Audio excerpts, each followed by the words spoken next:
우리가 믿는 복음에 대해 한마디로 말하는 것은 쉬운 일이 아닐 거예요.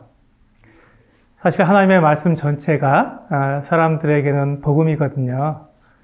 복음이란 말은 복된 소식, 좋은 소식이라는 뜻이에요. 그런데 왜 하나님의 말씀이 복된 소식이 될까요? 사람은 앞으로 어떤 일이 자기에게 일어날지 알지 못해요. 그래서 불안해하지요. 그런데 하나님은 모든 것을 아시는 분이잖아요. 그래서 하나님은 앞으로 일어날 일에 대해 정확히 말씀하신다고 생각하는 거예요. 하나님은 진실되고 정확한 말을 하시니까 하나님의 말씀을 안다는 것은 굉장한 일이 되는 거예요. 그래서 우리가 하나님이 하시는 말씀을 아는 것이 복음이라고 말할 수 있어요. 하나님께서 사람들에게 해주신 말씀을 성경에 기록해 놓았기 때문에 우리는 성경을 사랑하고 성경을 통해서 하나님의 뜻, 하나님의 계획을 알 수 있어요. 하나님께서 성경에서 사람들에게 하시는 말씀 중에서 가장 중요한 말씀이 뭘까요? 그것을 우리는 복음이라고 말해요. 성경의 모든 말씀이 복음이지만 하나님의 가장 핵심적인 계획, 하나님께서 사람들에게 가신 뜻, 이것을 복음이라고 말해요. 오늘 그 하나님의 뜻과 계획에 대해 이야기를 나누려고 해요. 하나님은 이 세상을 창조하신 분이에요. 그렇다면 왜 하나님이 이 세상을 창조하셨을까요? 하나님이 이 세상을 창조하신 목적이 있어요. 하나님은 아무 이유 없이 세상을 창조하신 분이 아니에요. 한번 생각해 보세요. 내가 무엇을 만드는데 아무 목적도 없이 만든다면 그 만든 것이 쓸모가 있을까요? 그렇지 않아요. 내가 컵을 만든다면 물을 마시기 위한 목적으로 컵을 만들기 때문에 물 마시기에 좋은 컵을 만드는 거예요. 이와 같이 목적이 있어야 제대로 만들 수 있어요. 하지만 아무 목적이 없다면 이것을 만들어서 어디에 쓰려고 하는지 그 목적이 없다면 아무 쓸모가 없는 것을 만들게 될 거예요. 하나님께서 이 세상을 창조하실 때 목적이 없이 만드셨다면 이 세상은 쓸모없는 것이 모여 있을 거예요. 그런데 이 세상은 매우 정교하고 아름답게 만들어져 있어요. 그리고 모든 것이 완벽하게 만들어져서 운행되고 있어요. 그렇다면 이 세상은 분명한 목적을 가지고 만들어진 거예요. 하나님은 이 세상을 사람을 위해서 만드셨어요. 사람이 살 수 있게 하실 목적으로 이 세상을 만드신 거예요. 그래서 이 세상의 모든 것을 보면 사람에게 필요한 것들이고 사람들이 즐기며 사랑하게 되어 있어요. 그래서 이 세상의 모든 것은 사람을 위해 만들어졌다는 것을 알 수 있어요. 하나님께서 사람이 살 수 있도록 모든 것을 다 준비해 주신 후에 사람을 만드셨어요. 빛과 어둠을 나누시고 뭇에서 육지가 나오게 하시고 그리고 육지의 나무와 풀과 꽃과 열매가 맺게 하시고 하늘의 해와 달과 별들이 빛나게 하시고 하늘의 새가 날고 물속에 물고기가 살게 하셨어요. 이 땅에는 아름다운 동물들이 살게 하셨어요. 이 모든 것을 창조하신 이유가 뭐라고요? 그래요. 사람이 살 수 있게 만드셨어요. 그리고 드디어 사람을 만드셨어요. 하나님은 사람을 지으실 때 하나님의 형상을 따라 지으셨어요. 창세기 1장 27절과 28절을 보면 하나님이 그렇게 말씀하셨어요. 하나님이 자기 형상 곧 하나님의 형상대로 사람을 창조하시되 남자와 여자를 창조하시고 하나님이 그들에게 복을 주시며 하나님이 그들에게 이르시되 생육하고 번성하여 땅에 충만하라. 땅을 정복하라. 바다의 물고기와 하늘의 새와 땅에 움직이는 모든 생물을 다스리라 하시니라. 보세요. 사람은 하나님의 형상대로 만들어졌어요. 그리고 하나님은 사람들에게 이 세상의 모든 것들을 다스리라고 하셨어요. 사람은 하나님을 닮게 만들어져서 하나님을 대신해서 이 세상을 다스리는 멋진 존재인 거예요. 이게 사람이 받은 사명이에요. 사람이 해야 하는 임무인 것이죠. 하나님은 눈에 보이지 않고 하나님의 목소리를 들을 수 없어요. 그런데 이 세상은 어떻게 하나님을 알 수 있을까요? 사람을 통해 알 수 있어요. 하나님을 닮고 하나님의 권위를 받아서 이 세상을 다스리는 사람을 보면 하나님을 알 수 있는 거예요. 사람은 이 일을 하도록 지어졌기 때문에 이해를 할 때 하나님도 기뻐하시고 사람도 행복한 거예요. 이렇게 사람을 지으실 때 목적을 가지고 있었다는 것이 우리에게 복된 소식이 아닐까요? 사람들은 우리가 아무 목적도 없이 우연히 만들어졌다고 말하잖아요. 그렇게 아무 목적 없이 존재한다면 우리는 아무런 쓸모없는 존재인 거예요. 그러니까 아무렇게나 살 수밖에 없는 거예요. 그런데 그것이 아니라 하나님께서 우리를 분명한 목적과 이유를 가지고 지으셨다고 말씀하셨고 우리에게는 해야 할 일이 있어요. 그렇다면 이 소식은 우리에게 복된 소식, 좋은 소식이 될 수밖에 없어요. 그런데 사람과 하나님 사이에 이 좋은 관계가 깨졌어요. 사람이 욕심을 부린 거예요.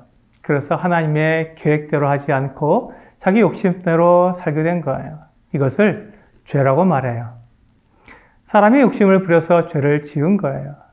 이사야 59장 2절은 이렇게 말씀하고 있어요. 오직 너희 죄악이 너희와 너희 하나님 사이를 갈라놓았고 너희 죄가 그의 얼굴을 가리어서 너희에게서 듣지 않으시게 함이니라. 하나님과 사람 사이에 죄가 들어와서 하나님과 사람 사이가 좋지 않게 된 거예요. 우리가 하나님께 아무리 말씀을 드려도 그것을 듣지 않으시게 된 거예요. 그래서 하나님의 뜻, 하나님의 계획을 알지 못하고 내 생각대로, 내 뜻대로 살아가게 된 거예요. 사람이 하나님께 지은 죄가 무엇일까요? 창세기 3장 3절부터 6절을 볼게요. 동산 중앙에 있는 나무의 열매는 하나님의 말씀에 너희는 먹지도 말고 만지지도 말라. 너희가 죽을까 하노라 하셨느니라. 뱀이 여자에게 이르되 너희가 결코 죽지 아니하리라. 너희가 그것을 먹는 날에는 너희 눈이 밝아져 하나님과 같이 되어 선악을 알 줄 하나님이 아심이니라. 여자가 그 나무를 본즉 먹음직도 하고 보암직도 하고 지혜롭게 할 만큼 탐스럽기도 한 나무인지라. 여자가 그 열매를 따먹고 자기와 함께 있는 남편에게도 주매 그도 먹은지라. 하나님이 지으신 남자와 여자가 하나님이 먹지 말라고 하신 선악을 알게 하는 나무의 열매를 먹은 거예요. 나무 열매를 하나를 먹은 것이 죄가 된다고요? 하나님이 너무 심한 게 아닌가요? 이렇게 말할 수도 있을 거예요. 하지만 열매 하나를 잘못 먹었다고 해서 죄를 지었다고 말씀하시는 것은 아니에요. 사람이 먹은 이 선악을 알게 하는 나무의 열매를 하나님은 먹지 말라고 하셨어요. 그것을 먹으면 죽는다고 말씀하셨어요. 왜냐하면 그 열매를 먹는다는 것은 하나님처럼 된다는 뜻을 가지고 있기 때문이에요.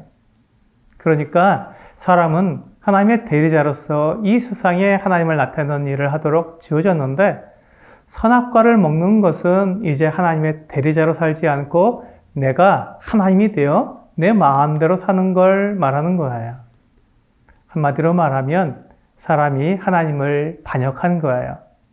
하나님께서 말씀하신 대로 살지 않고 내 마음대로 살기로 한 거예요. 사람이 하나님을 밀어내고 하나님의 자리에 앉은 거예요. 그래서 더 이상 하나님 없이 살게 된 거예요. 그러니까 하나님이 사람을 밀어낸 게 아니고 사람이 하나님을 밀어낸 거예요. 이렇게 되었기 때문에 하나님과 사람 사이가 멀어지게 된 것이지요. 그렇다면 하나님은 어떻게 하셔야 될까요? 사람이 하나님을 밀어냈으니까 사람들에게 벌을 하시고 그들을 망하게 두셔야 할까요? 그렇지 않아요.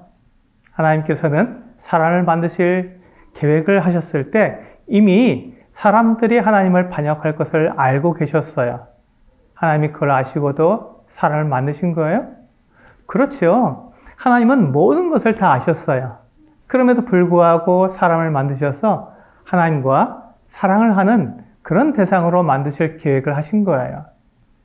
그렇다면 사람이 죄를 지어서 하나님과 함께하지 못하게 되었으니 이제 어떻게 해야 하나요?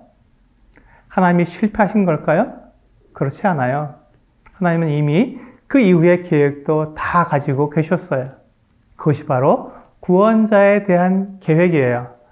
하나님은 사람들의 죄를 지을 것을 아셨기 때문에 사람들의 죄를 용서하실 계획을 가지고 계셨어요. 그래서 사람들이 하나님을 떠났지만 다시 돌아올 수 있도록 구원자를 보내주시겠다고 말씀하셨어요. 마치 건물에 불이 나서 사람들이 무서워하고 고통스러워할 때 소방대원들이 불이 난 그 건물에 들어가서 사람들을 구해내는 것처럼 죄 때문에 하나님과 멀어진 사람들을 다시 하나님께 돌아올 수 있게 도와주시는 구원자가 오시는 거예요. 이렇게 하나님께서 구원자를 보내주신다는 약속이 바로 복음이에요. 죄 때문에 하나님과 사랑의 관계를 이룰 수 없게 되었는데 우리의 모든 죄를 다 용서해 주시고 하나님과 다시 사랑의 관계를 이루게 해주시는 구원자가 오신다니 복음일 수밖에 없지요. 하나님이 없는 사람의 모습을 보세요. 자기가 하나님처럼 최고이고 가장 높은 사람이라고 말하지만 사실 하나님 없는 사람은 비참한 삶을 살고 있어요.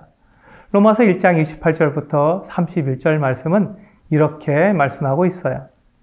또한 그들이 마음에 하나님 두기를 싫어하며 하나님께서 그들을 그 상실한 마음대로 내버려 두사 합당하지 못한 일을 하게 하셨으니 곧 모든 불의, 추악, 탐욕, 악에 가득한 자요, 시기, 살인, 분쟁, 사기, 악독이 가득한 자요, 수군수군하는 자요, 비방하는 자요, 하나님께서 미워하시는 자요, 능욕하는 자요, 교만한 자요, 자랑하는 자요, 악을 도모하는 자요, 부모를 거역하는 자요, 우매한 자요, 배약하는 자요, 무장한 자요, 무자비한 자라.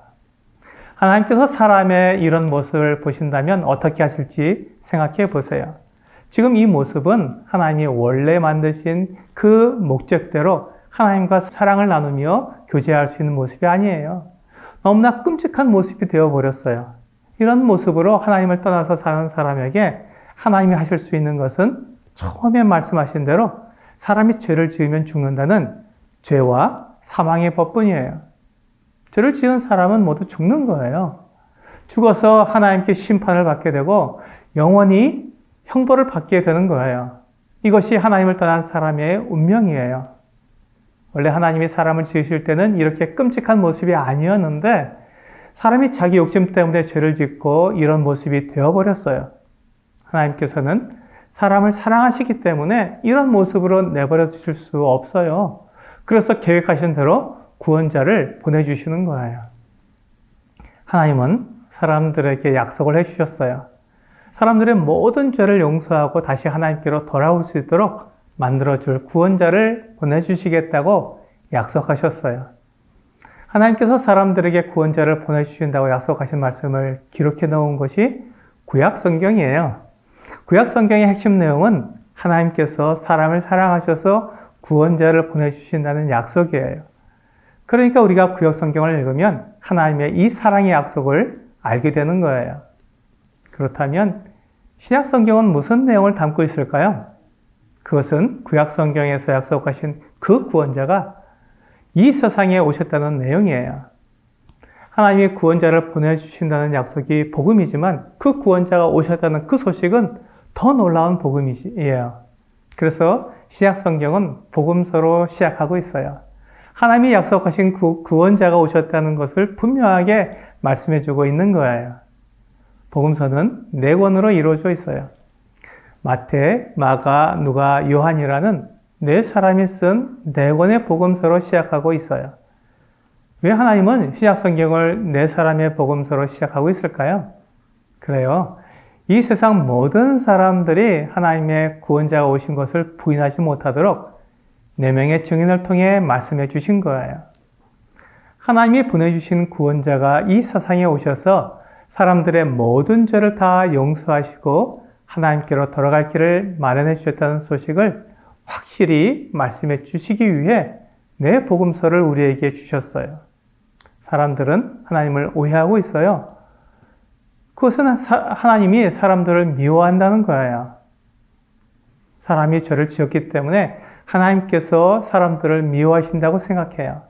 하지만 하나님께서 사람들을 미워하신다면 구원자를 보내주실 이유가 있을까요? 하나님께서 구원자를 약속하셨고 그 구원자가 정말로 이 세상에 왔다면 하나님께서 사람을 사랑하시는 것이 맞고 사람들의 죄를 용서해 주시기 원하시는 게 맞다는 것을 분명히 알 수 있어요. 그렇다면 하나님이 보내신 그 구원자는 누구일까요? 구원자가 누구이기에 이 세상 모든 사람의 죄를 용서해 주실 수 있을까요? 히브리서 1장 1절부터 3절을 보겠어요. 옛적에 선지자들을 통하여 여러 부분과 여러 모양으로 우리 조상들에게 말씀하신 하나님이 이 모든 날 마지막에는 아들을 통하여 우리에게 말씀하셨으니 이 아들을 만유의 상속자로 세우시고 또 그로 말미암아 모든 세계를 지으셨느니라. 이는 하나님의 영광의 광채시요 그 본체의 형상이시라. 그의 능력의 말씀으로 만물을 붙드시며 죄를 정결하게 하는 일을 하시고 높은 곳에 계신 지극히 크신 이의 우편에 앉으셨느니라. 이 말씀에서 보면 하나님이 보내주신 구원자는 하나님의 아들이세요. 하나님의 아들을 구원자로 보내셨기 때문에 그 아들이 이 세상 모든 사람의 모든 죄를 다 용서해 주시는 거예요. 보세요. 옛적에는 하나님께서 선지자를 통해 말씀하셨어요. 이것이 구약 성경을 말하는 거라는 걸 금방 알 수 있을 거예요. 그렇다면 이 모든 날 마지막에는 아들을 통해 말씀하셨다는 것은 신약 성경이라는 것을 알 수 있어요. 그래요. 하나님께서 하나님의 아들을 이 세상에 보내주신 거예요. 하나님의 아들이 사람의 죄를 용서하기 위해 이 세상에 오셨다는 이 소식이 복음이에요. 요한복음을 기록한 요한은 그 복음서 맨 마지막에 이렇게 기록하고 있어요. 요한복음 20장 31절이에요. 오직 이것을 기록함은 너희로 예수께서 하나님의 아들 그리스도이심을 믿게 하려 하며 또 너희로 믿고 그 이름을 힘입어 생명을 얻게 하려 함이니라. 사람들을 위해 이 세상에 오신 구원자가 하나님의 아들이시라는 거예요. 그리고 하나님의 아들인 구원자는 예수님이라는 것이지요. 요한은 이 복음을 전하기 위해 요한복음을 기록했어요. 하나님의 구원자로 오신 그분이 어떤 말씀을 하셨고 사람들을 위해 어떤 일을 하셨는지 자세히 기록한 거예요.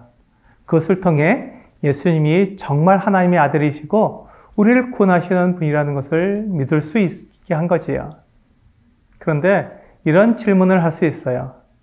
왜 하나님의 아들이 이 세상에 오셔야 했나요?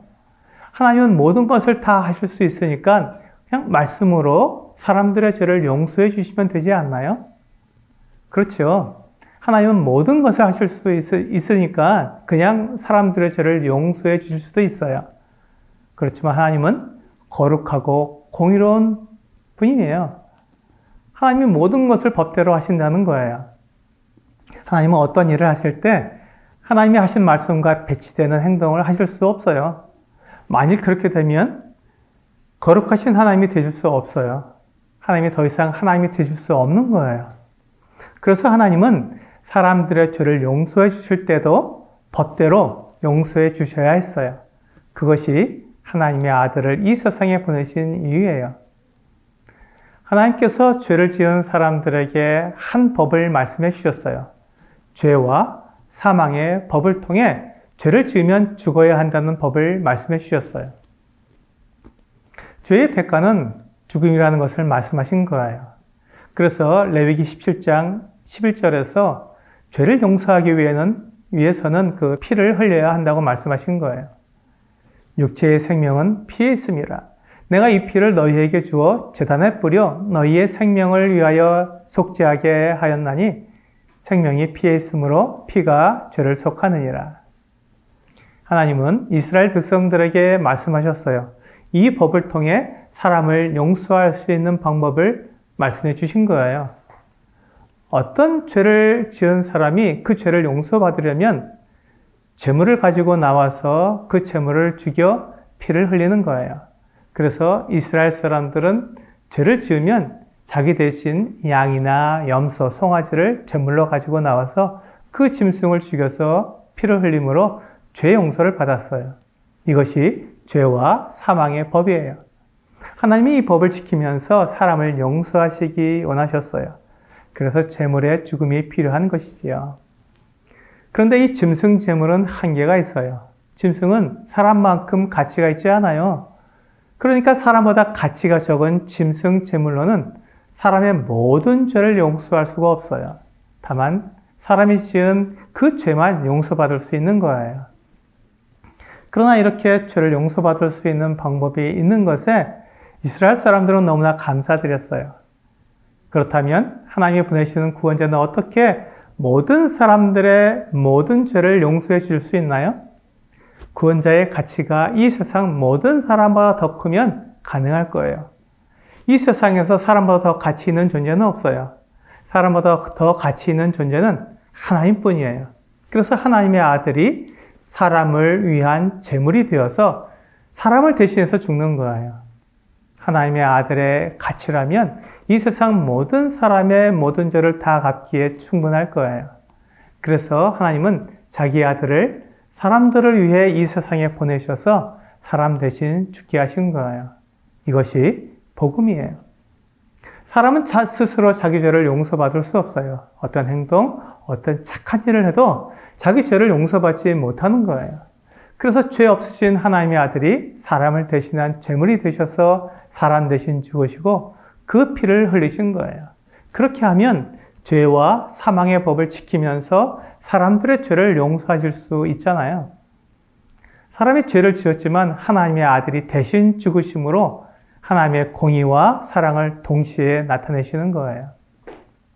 하나님은 이렇게 거룩하고 자신의 말을 정확히 지키시는 분이에요.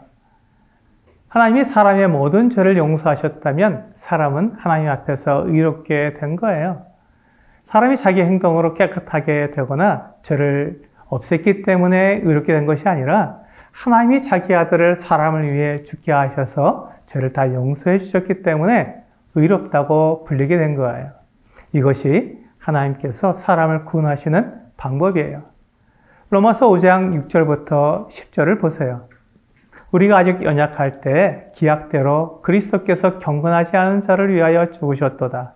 의인을 위하여 죽는 자가 쉽지 않고 선인을 위하여 용감히 죽는 자가 혹 있거니와 우리가 아직 죄인 되었을 때 그리스도께서 우리를 위하여 죽으심으로 하나님께서 우리에 대한 자기의 사랑을 확증하셨느니라.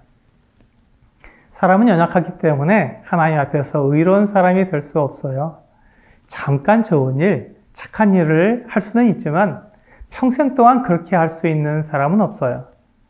그렇게 사람은 경건하지 않은 거예요. 그리고 사람은 죄인이에요. 사람이 스스로 아무리 노력해도 그 죄를 없앨 수 없어요. 사람들이 죄를 없애려고 많은 돈을 바치기도 하고 좋은 음식으로 하나님께 제사를 드리기도 해요. 또 착한 일을 하려고 다짐을 하기도 하지요. 그렇게 해서 사람의 죄가 없어질 수 있을까요? 아니에요. 사람의 죄는 결코 없어지지 않아요. 예레미야 2장 22절이에요. 주 여호와의 말씀이니라. 내가 잿물로 스스로 씻으며 내가 많은 비누를 쓸지라도 내 죄악이 내 앞에 그대로 있으리니. 사람이 아무리 죄를 없애려고 애를 써도 스스로 그 죄를 없앨 수 없다고 말씀하시는 거예요. 그래서 하나님께서 사람을 위한 구원자를 보내주신 거예요. 그것도 하나님의 아들이 구원자가 되어 오셔서 사람을 대신해서 죽으신 거지요. 이것이 복음이에요. 하나님께서 사람들에게 전해주고 싶은 복된 소식, 좋은 소식이 바로 이것이지요. 하나님께서 사람의 모든 죄를 완전히 다 없애주시는 길을 열어주셨어요. 누구든지 하나님이 열어주신 길을 통해 죄 용서를 받고 하나님께 돌아갈 수 있어요. 이것이 하나님께서 우리에게 주시는 복음이에요. 이 소식이 복된 소식이고 좋은 소식이지요. 그렇다면 이 소식을 우리가 어떻게 받아야 할까요? 하나님께서 이뤄놓으신 이 구원의 길로 어떻게 들어갈 수 있느냐는 거예요. 하나님은 이 구원의 방법을 남녀노소 누구나 받아들일 수 있도록 쉽고 단순한 방법을 말씀해 주셨어요. 이것 또한 복음이에요. 어려운 방법으로 복음을 받아들이게 하셨다면 그 방법을 할 수 있는 사람만 구원받을 거예요. 하지만 하나님께서 누구든지 가장 쉬운 방법으로 하나님께 돌아올 수 있게 하셨다면 이것이 우리에게 좋은 소식이 되는 거예요. 요한복음 3장 16절을 보겠어요.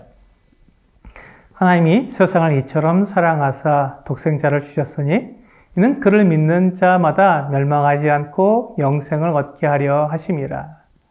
하나님께서 주신 사람들의 영생을 얻는 방법은 하나님이 보내시는 구원자를 믿는 거예요. 그 구원자를 믿으면 멸망하지 않고 영생을 얻게 하겠다고 약속하셨어요. 하나님은 약속을 반드시 지키는 분이에요. 하나님이 하신 말씀을 지키기 위해 그 아들을 보내실 정도로 반드시 그 약속을 지키는 분이에요. 그러니까 구원자이신 하나님의 아들을 믿는 사람은 영생을 얻는 거예요. 이것이 하나님의 약속이고 하나님의 방법이에요. 그래서 하나님의 약속대로 하나님이 보내신 하나님의 아들, 구원자를 믿으면 우리의 모든 죄가 용서되고 하나님과 사랑의 관계로 회복되는 거예요. 이것이 하나님께서 사람들에게 주시는 복음이에요. 요한복음 1장 12절도 똑같이 말씀하고 있어요. 영접하는 자, 곧 그 이름을 믿는 자들에게는 하나님의 자녀가 되는 권세를 주셨으니. 하나님의 아들 예수 그리스도의 이름을 믿는 자에게 하나님의 자녀가 되는 권세를 주신다고 약속하셨어요. 사람은 스스로 하나님처럼 되려고 하다가 멸망의 길로 가게 되었어요. 그 노력에 실패한 거예요. 실패할 수밖에 없지요. 사람은 하나님이 될 수 없는 하나님이 만드신 피조물이기 때문이에요. 그런데 놀랍게도 하나님의 아들 예수, 그분을 믿는 사람은 하나님의 자녀가 되는 거예요. 물론 사람이 하나님이 될 수는 없어요. 그렇지만 하나님의 자녀가 되어서 하나님을 나타내는 신분을 가지는 거예요. 하나님께서 우리에게 주신 그 신분, 그 자리에 만족하며 즐겁게 하나님이 우리에게 주신 그 목적을 이루는 거예요. 이것이 우리를 향하신 하나님의 뜻이에요. 디모데전서 2장 4절이에요. 하나님은 모든 사람이 구원을 받으며 진리를 아는 데 이르기를 원하시느니라. 하나님의 마음은 모든 사람이 구원을 받아 진리를 아는 데 이르기를 원하시는 거예요. 사람들은 하나님이 사람들을 벌하시며 지옥에 보내시는 무서운 분이라고 생각하지만 하나님은 사람을 사랑하시는 사랑의 하나님이세요. 하나님이 사람을 사랑하셔서 사람을 구원하기 원하시기 때문에 사람을 위한 구원자를 보내주신 거예요. 하나님이 보내주신 구원자는 하나님의 아들이에요. 우리가 예수님이 하나님의 아들이시라는 것을 어떻게 알 수 있을까요? 그것은 예수님이 부활하셨기 때문이에요. 죽은 사람이 다시 살아날 수는 없어요. 그렇기 때문에 죽음을 이기고 다시 살아난다면 그분은 하나님의 아들이 틀림없어요. 예수님은 십자가에 달려 죽으심으로 사람들의 죄를 대신 갚아주셨어요. 그리고 장사된 지 사흘 만에 다시 살아나셨어요. 이것으로 예수님이 하나님의 아들이심을 분명히 나타내셨어요. 고린도전서 15장 3절부터 8절을 보세요. 내가 받은 것을 먼저 너희에게 전하였노니 이는 성경대로 그리스도께서 우리 죄를 위하여 죽으시고 장사 지낸 바 되셨다가 성경대로 사흘 만에 다시 살아나사 개바에게 보이시고 후에 12 제자에게와 그 후에 500여 형제에게 일시에 보이셨나니 그 중에 지금까지 대다수는 살아있고 어떤 사람은 잠들었으며 그 후에 야고보에게 보이셨으며 그 후에 모든 사도에게와 맨 나중에 만삭되지 못하여 난 자 같은 내게도 보이셨느니라. 예수님은 죽음을 이기시고 다시 살아나신 분이라고 분명히 말씀하고 있는 거예요. 성경대로 죽으시고 성경대로 다시 살아나신 하나님의 아들이 바로 예수님이에요. 그래서 우리가 그 예수님을 하나님의 아들로 우리를 구원하시는 구원자로 믿으면 구원받는 거예요. 그래서 복음을 한마디로 말하면 이렇게 말할 수 있어요. 로마서 1장 2절이에요. 이 복음은 하나님이 선지자들을 통하여 그의 아들에 관하여 성경에 미리 약속하신 것이라. 하나님께서 성경에 약속하신 아들에 관한 소식이 바로 복음이에요. 이 복음을 듣고 믿는 사람은 멸망하지 않고 영생을 얻는 거예요. 성경에서 우리에게 전해주는 복음은 바로 예수 그리스도에 관한 소식이에요.